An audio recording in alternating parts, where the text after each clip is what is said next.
From Illinois Public Media News, this is 217 Today. I'm Kimberly Schofield. It's Tuesday, April 2nd.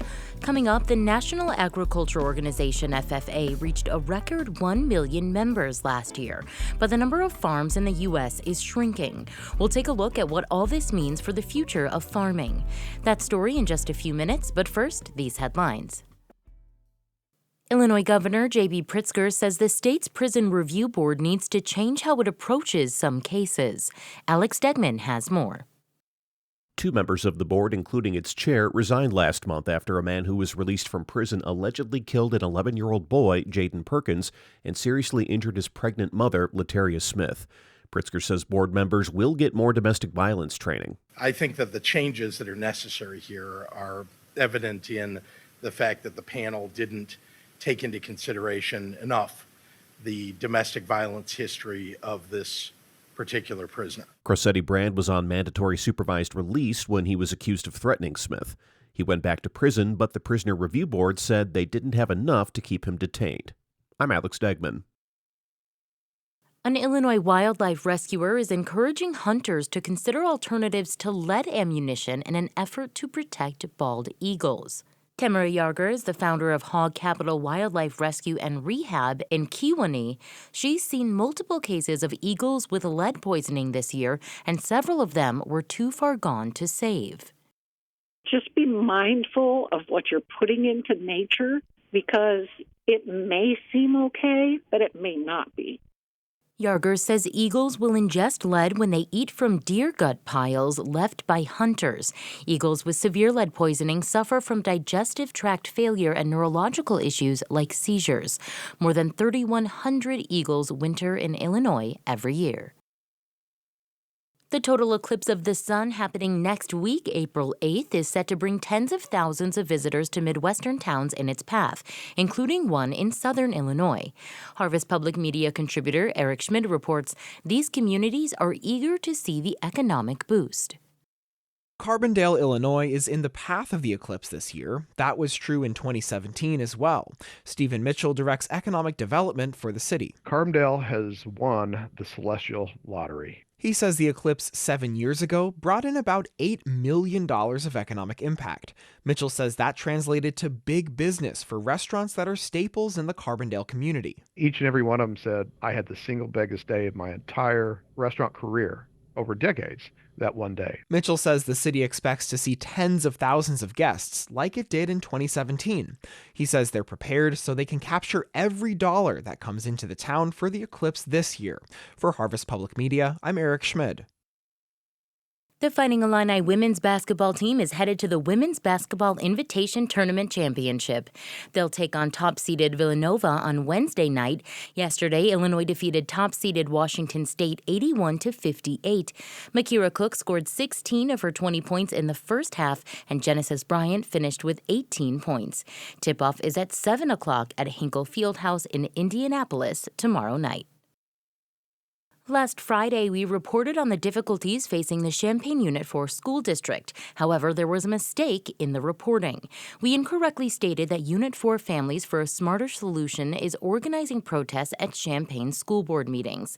Families from Booker T. Washington STEM Academy told us they have been organizing the protests to prevent the possible firing or transfer of their principal and assistant principal.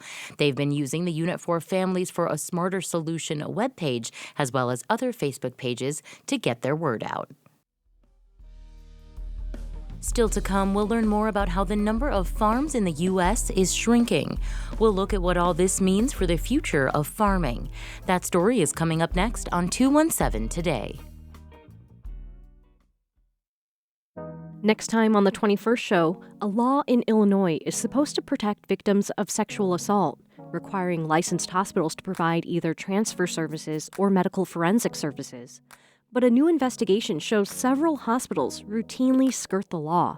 We'll talk with the reporter behind that story. I'm Christine Herman. That's next time on the 21st show. Join us.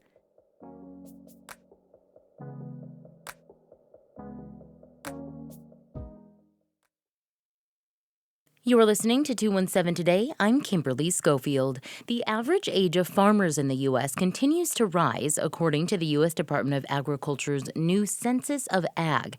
It's now nearly 60 years old. But there's also an increase in the number of new farmers, and student membership in the agricultural organization, FFA, is at an all-time high. Harvest Public Media contributor Peter Medlin reports on what these shifting populations say about the future of agriculture. It's officially spring, and an unexpected snowstorm has hit the small village of Winnebago in northern Illinois.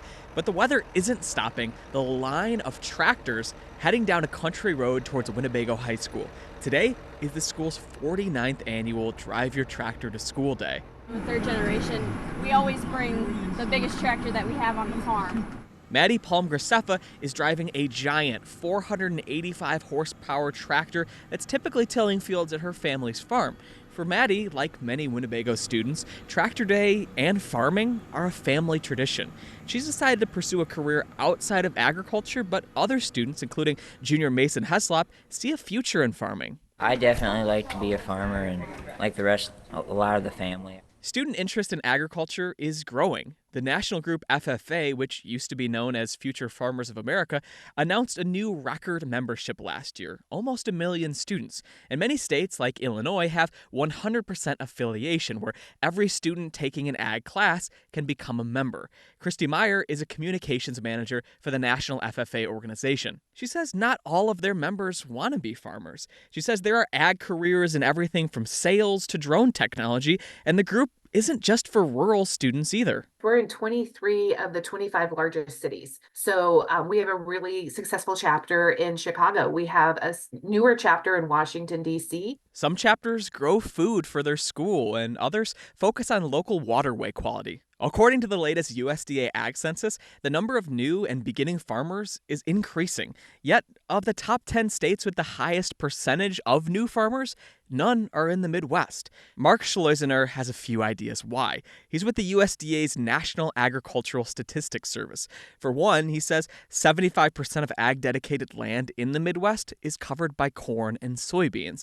And it also has a bit to do with those big tractors the kids were driving to school. Think of the value of your house. A mid-sized corn and soybean producer probably has several pieces of equipment, each of them valued at more than your house is valued. Those costs are a major barrier to entry for potential new farmers. Kate Coy is the Senior Beginning Farmer Associate at the Center for Rural Affairs. She develops ag curriculum and is a tenant farmer in Southwest Iowa.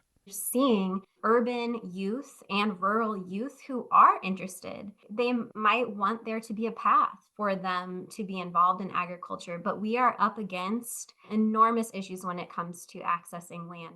In fact, finding affordable land is the top challenge for young farmers, according to the 2022 National Young Farmer Survey. The total number of farms continues to decline. That's due to consolidation, as the average farm size keeps increasing.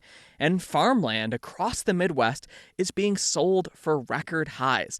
Last year in Missouri, a farm sold for close to $35,000 per acre. Coy says it's time to think outside of the traditional model of a family farm with just one farmer. We could think of cooperative farms and collaborative farms. We could think of putting our land into a land trust and securing that land for generations so that it cannot be developed. As farmers grow older, hundreds of millions of acres are expected to exchange hands over the next couple decades. And while there are many potential new farmers, the big question is whether they'll have the chance to tend the land. For Harvest Public Media, I'm Peter Medlin. Harvest Public Media is a collaboration of public media newsrooms in the Midwest and Great Plains. And finally, in your forecast, meteorologist Andrew Pritchard says today will be partly cloudy and windy with scattered showers and thunderstorms and a high of 66 degrees. Southeast wind 10 to 15 miles per hour, becoming westerly with gusts up to 40 miles per hour this afternoon. That's it for today. 217 Today is produced by Stephanie Mosqueda. Reporting today contributed by Emily Hayes, Alex Degman, Tim Shelley, Eric Schmid, and Peter Medlin. Music by the Kilbourne Alley Blues Band. Reginald Hardwick is our news director. I'm Kimberly Schofield. 217 Today is a production of Illinois Public Media. Thanks for listening, stay safe, and we'll talk to you again tomorrow.